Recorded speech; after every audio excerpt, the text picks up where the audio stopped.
আসসালামু আলাইকুম। আমি এখন আসছি আম কুলিয়ারচর, কুলিয়ারচর থানা একটা গ্রামে, ভৈরব থানা, ও সরি, ভৈরব থানা একটা গ্রামে আসছি। এখানে আসলে আমার নানির বাড়ি, কিন্তু আমার আসা জমা হয় না দেইখা আসলে নামটা ভালো করে বলতে পারতেছি না। এই যে গ্রামের প্রকৃতি দেখতেছি, খুব ভাল লাগতেছে।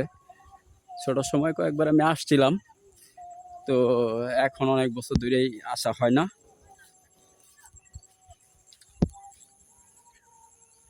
খুব ভাল লাগতেছে যে গ্রামে হাঁটতেছি, আমার এক বন্ধু আছে সাথে।